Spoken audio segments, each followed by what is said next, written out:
Choose the wrong keywords in your Google Ads account and you may never end up making money. Choose the right keywords and you might end up with a money machine spitting cash in your bank account each and every day. I am going to show you how to do keyword research the right way. And just a heads up, I keep it very practical and simple because that's what we believe it should be. It's the same process that we're using here at Grow My Ads, my agency, a 7-figure agency. We do not overcomplicate this process. So I'm going to show you a very simple way of doing keyword research. It's probably not what you think. And I'm going to end up showing you how to find the gold and find the money terms for your business so you end up with a money printer and not a money pit. So let's go ahead and dive in. Okay, I have a quick and easy sheet here on keyword research. I'm going to be diving into an actual Google Ads account and doing a keyword research process. So just stay tuned for that. But I want to go over a few details with you before we dive in. So number one is just fundamentals.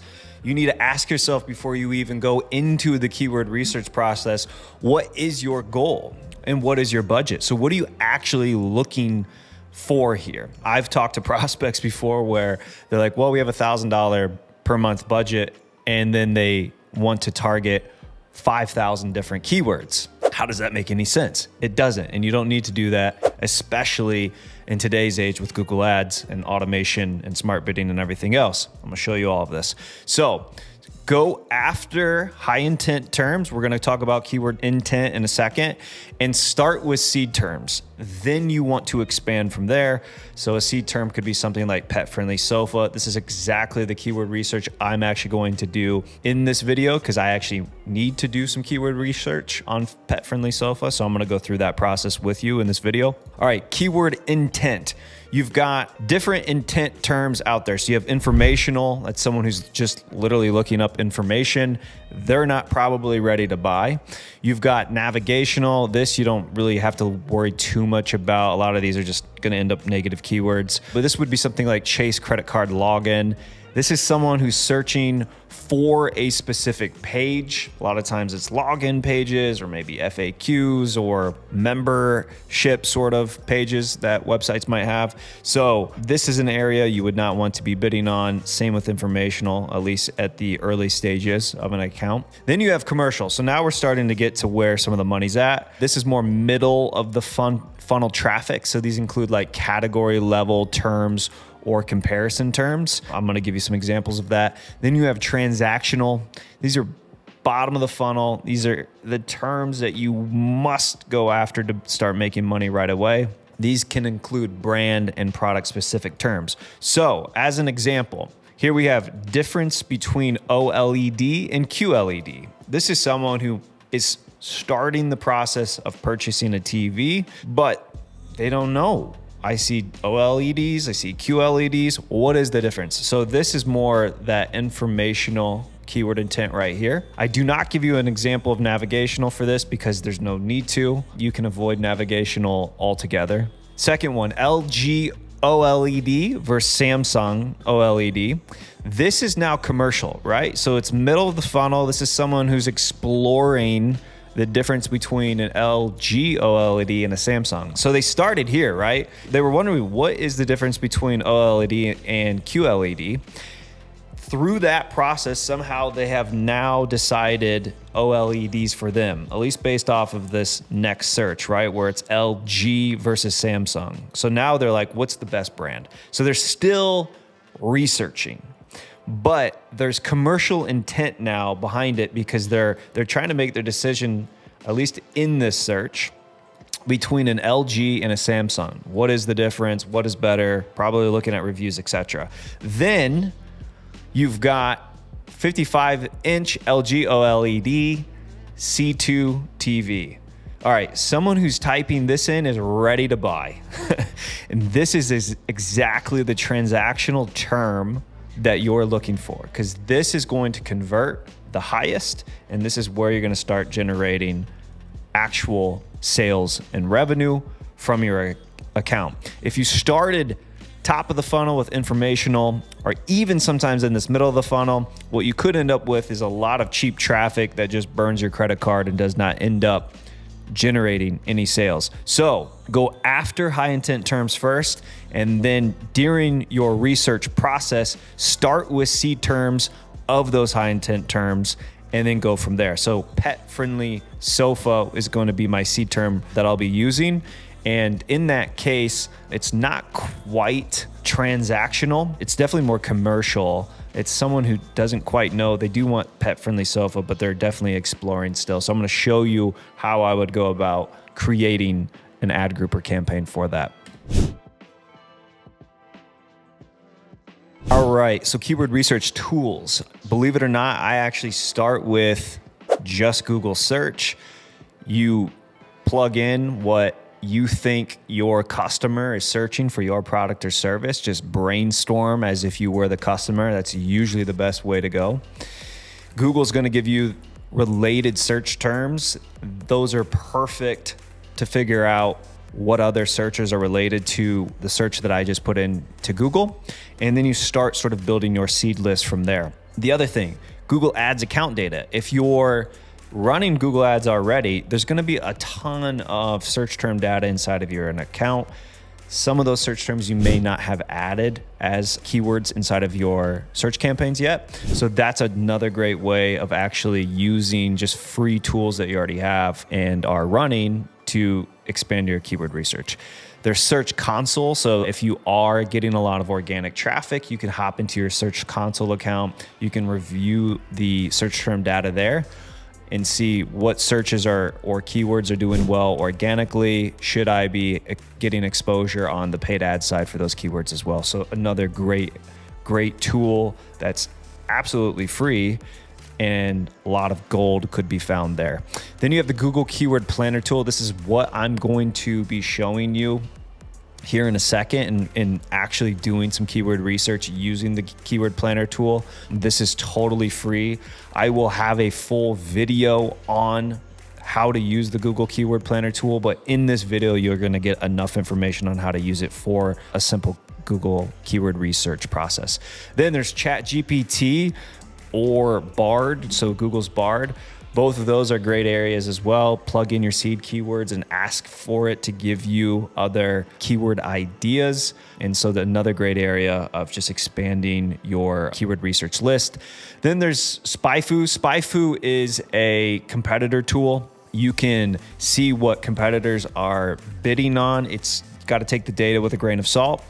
But there's another area of expanding if you're doing some competitor research in regards to what areas of coverage are my competitors bidding on within Google Ads, and are there any areas here that there's overlap with us, or maybe we're missing some keywords that they're actually targeting. SpyFu is a paid software, so not free, and that's why I put it at the bottom. I do not believe you have to pay for tools to do a lot of this keyword research. We've made millions of dollars from Google Ads, and in most cases, we haven't really needed to use a lot of paid tools. Now, we do have a lot of these tools paid for because it makes sense for an agency of our size to have some of these tools and paid subscriptions. But for the most part, I don't use paid tools. In rare cases, I will, or if I'm doing in-depth competitor research, but a lot of times I am able to do really in-depth keyword research just by using these other free tools, as I mentioned. So Google Search, your own account data, Search Console, Keyword Planner tool, ChatGPT, or Bard. Okay, so let's go in and hop into a real account. I'm gonna start doing some keyword research. All right, let's start doing some keyword research using the Google Keyword Planner tool. So you're gonna start here with the Discover New Keywords section. And for this one, I want pet-friendly sofa. So we're gonna start with that keyword. If you had more, you could add those. You can also change the location. I am just targeting US, so I'm fine there. And I am just targeting English as well. Now, you can start with a website too. This gets a little there's too many terms usually that get thrown your way.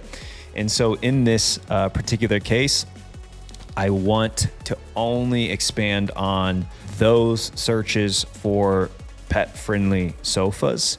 That is what I'm trying to scale for this account. And so I'm starting with pet-friendly sofa. If my seed term was sofa, it would be too crazy. And so you have to narrow in on exactly, all right, what am I after? Again, that's the fundamentals. What is your goal? What is your budget? And in this case, my goal is to scale pet-friendly sofas. So, or at least start advertising on terms related to pet-friendly sofa. So I type that in. Now it gives me this sort of data dump, right?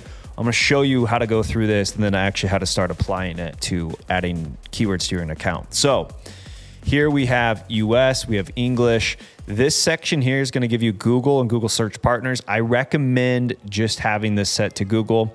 This is going to give you essentially the last years of data, which is fine. You'll notice there's a bit of an uptick here in the fall, which makes sense, but no real massive change in volume.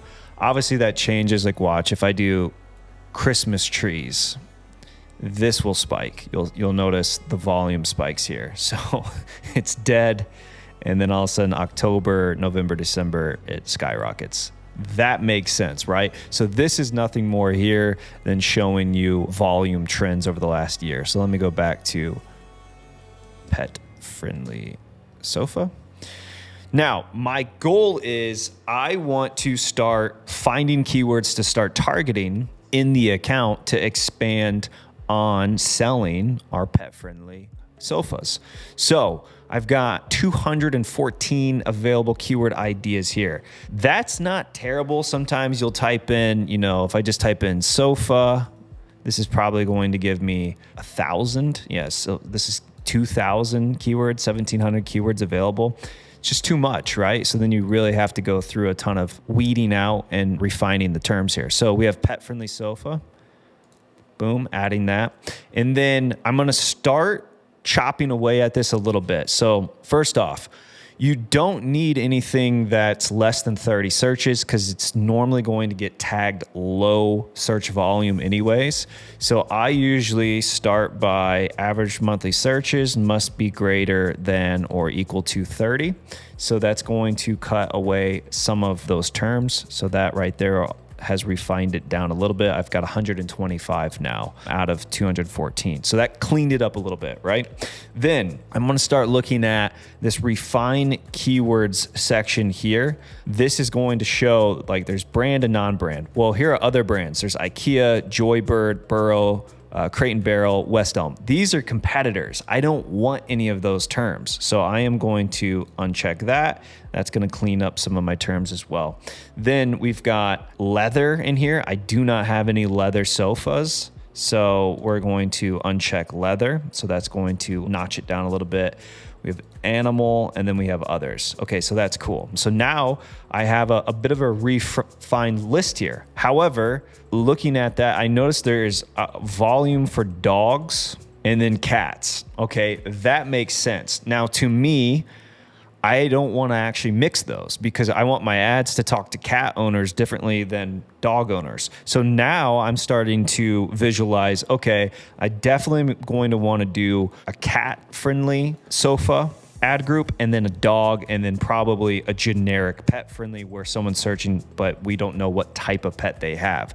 And this is all it takes. It doesn't take much. So we have pet-friendly, generic, and then I'm going to space it, dog, and then I'm gonna have cat. So now I'm gonna come in here. I've already refined my keywords, and now I'm going to start filtering this even further. So now keyword contains, let's just do dog. So here are all the dog terms, right? And I'm gonna review some of these real quick. Again, I can't do leather. So actually now these are keywords, and then I'm gonna add a negative. So do negative keyword research during this process as well. It's just gonna add to the efficiency. So here I would have leather, and then I'm looking at volume. And so best couch for dog owners, dog friendly sofa. And so you can download, you could actually go in and just download these keyword ideas into a Google sheet for this one, for this purpose. I'm just going to start actually. So couch material, that's pretty informational. I don't quite want that. We could do best couch for dog owners.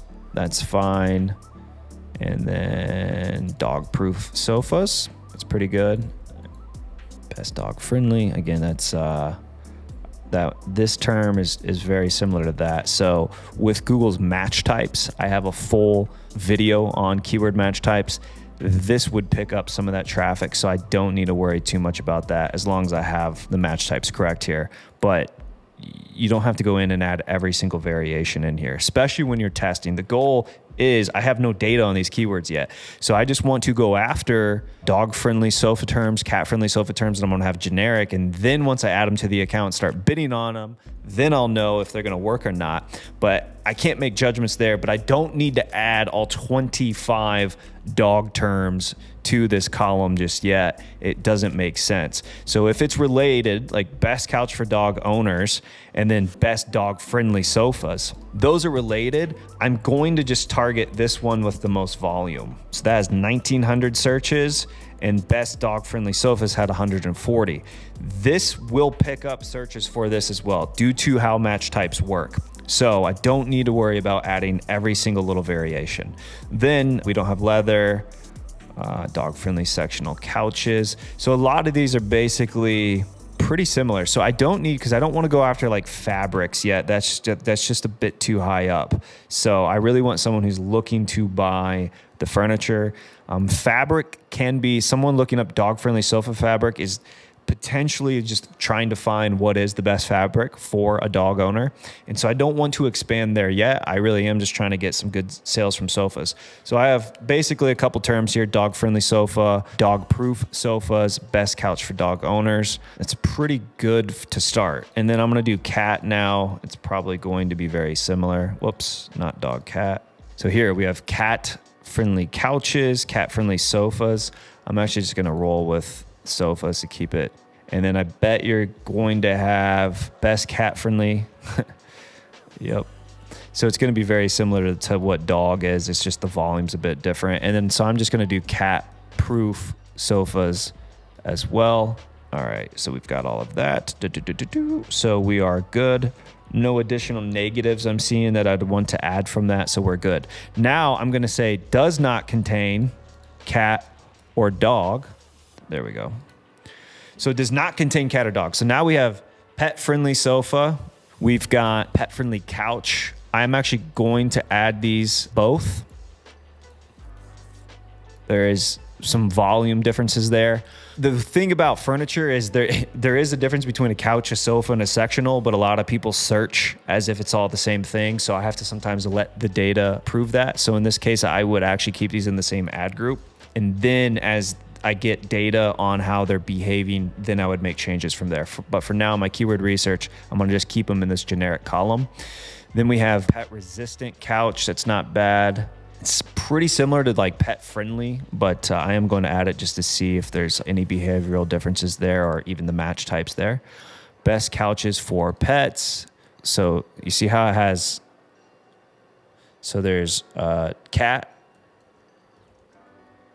does not contain cat, cats, and dogs. I'm going to add the plural versions of that because it is adding some of that.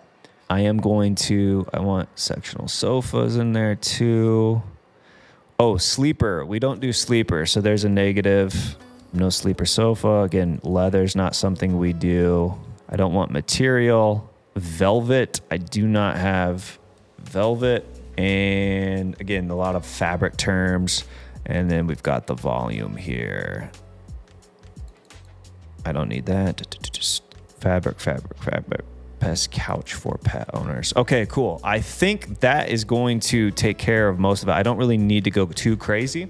So I've been able to get a few negatives added to this. I've got now pet friendly generic, and I've got some dog terms here. And then I also have some cat terms that I'm able to add.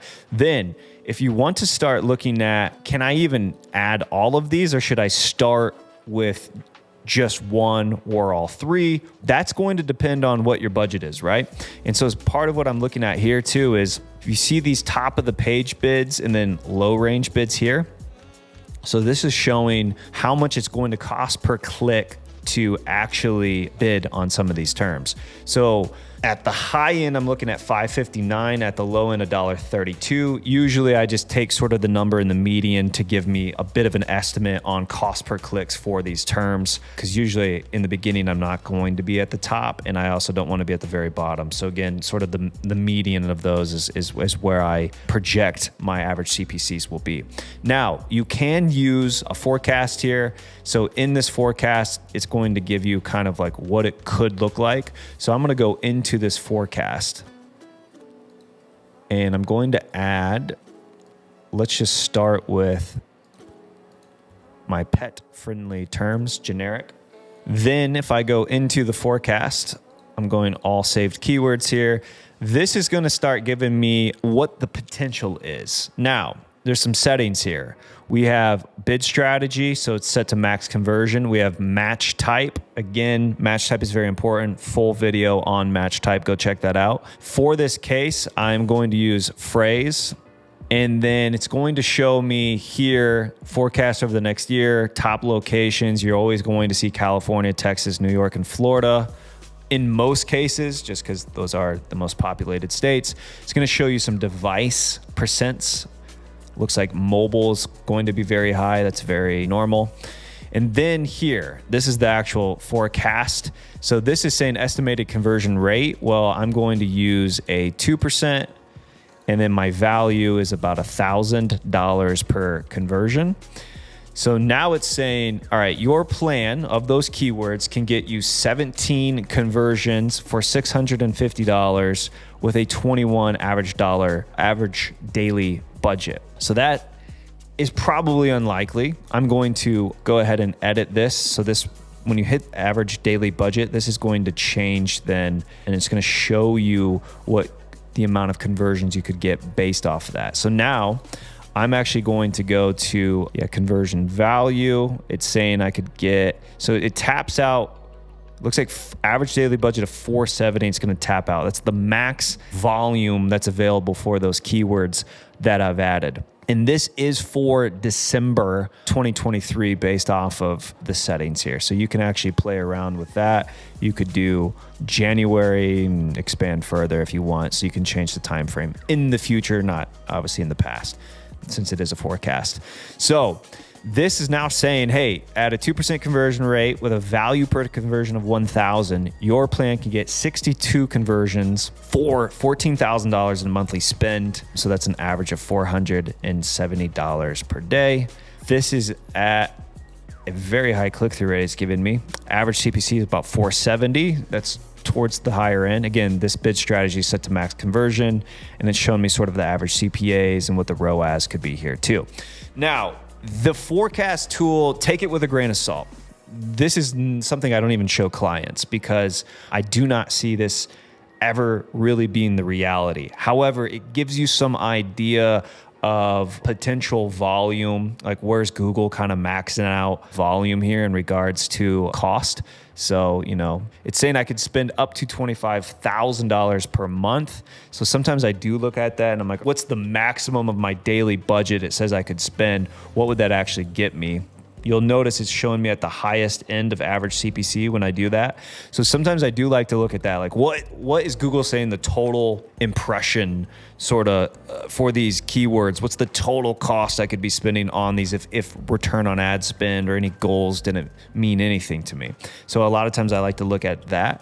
But in regards to like actually forecasting results, it doesn't do that great of a job. You really have to just start bidding on your keywords, start generating data, start optimizing around that data, then you're gonna get your results. So I personally don't like projecting or forecasting too much, and I'm very upfront with clients about that because I just don't see a perfect case of it. Forecasting is unbelievably hard for anything. And so to forecast Google Ads gets pretty hard too.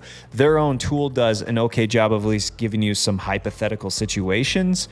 But the reality is find good keywords with high intent, add them to your account, then start bidding on them, then start getting the results, then start optimizing from those results. So you can use this though to give you a bit of an idea. Okay, there you go. So you saw me, I was able to grab some really good terms to start for pet-friendly generic. I didn't even think about like specific dog and cat ad groups, and sure enough, in the keyword research, oh yeah, there's a lot of volume specific to dog friendly couches as well as cat friendly couches. So now I have nice segmented themed dog ad groups that I'll be building, and also themed cat friendly couch ad groups, along with the pet friendly generic ad group there. So you saw me how I was able to go in and quickly grab some of those terms using the keyword planner. You saw how I was reviewing some of that data, how I was able to filter to make that process very quick and easy, and where I didn't have to go through 50,000 different searches. You saw some of the data I was looking at. You saw how you can use the forecast tool. Also, I was able to grab some nice negative keywords from that process as well. So keyword research does not have to be extremely hard. It can be super, super easy like I just showed you. Pro tips to leave you before I end this video: less is more. You do not need to go too crazy. You saw I'm going to start with just a nice little handful of keywords there. I'm gonna start getting some data, especially the way keyword match types behave today. I don't need to jam 100 keywords into an ad group. So that's one of my others. Don't load an ad group with hundreds of keywords. I try to condense as much as possible. Usually if you were to look at our structure, you're gonna find maybe a max of 20 keywords inside of an ad group. Once you go beyond that, it's not a hard rule, but once you go beyond that, usually you're finding areas that you could split off into another segmented ad group that would have a higher click-through rate, because you could create an ad that resonates better for that. So not a hard rule, but I like to look at it. If I'm at over 20 keywords, is there an area here that I should be segmenting to be able to create an ad that's going to resonate better with those searches? So don't go in and load up ad groups with hundreds of keywords. It's not necessary today. Less is more. Add negative keywords while you're doing your keyword research. You can bang out 2 things at once. Then you saw I was able to gather a couple negative keywords there. It's going to save me money in the long run. And I didn't have to spend money on those to find out, oh, hey, these should be added as negatives. I did that within the process. So efficiency from being able to do it all in one go. Start with exact and phrase match when testing. Do not start with broad. Again, I've mentioned it several times in this video. I have a full keyword match type video breaking down everything you need to know about keyword match types, but start with exact and phrase. Test dynamic search ads if you have the budget. That is a great mining tool to find keywords. It almost does keyword research for you. So if you have the budget, I also like to test some dynamic search ads for that as well. So for the pet friendly, I would be focusing on my pet friendly sofa pages and allowing the dynamic search ads to start generating some keyword research for me. Then test long tail broad keywords if you have the budget. So if you do have some money to spend, you got a little wiggle room, and you're willing to be a little looser in regards to your match types, you don't have to only start with exact and phrase match. You can sprinkle in a couple long tail broad keywords. So in my case, I might add the broad match keyword pet-friendly sectional sofas as a broad and see what that's able to generate for me. But again, in most cases, I'm starting with exact and phrase match. You now know how to do keyword research. You can do it completely free, just like I did, so you don't need paid tools. It doesn't have to be overcomplicated and take, weeks of research to do. It's a fairly simple process, especially with how Google keywords behave today. I hope you found great value from that. Go ahead, in the description below, if you're running Performance Max campaigns, we are launching a brand new free Performance Max course. I will have the link in the description. Go sign up for that. It took me months to build. There's 23 plus videos. There's a full Notion doc on everything you need to know about Performance Max campaigns and how to make the most money from them based off of our experience. We've generated over 50 million in revenue from Performance Max campaigns across our client portfolio. So check that out. If you have questions about this video, I know it's super long, put them in the comments. I will do my best to answer those, or someone from my team. Love to interact with you guys when I have the time or my team has the time to actually go filter through some of those comments. So any questions, go ahead, just throw them in the comment section. We will do our best to get to them. And I hope to see you on the next video. Thanks.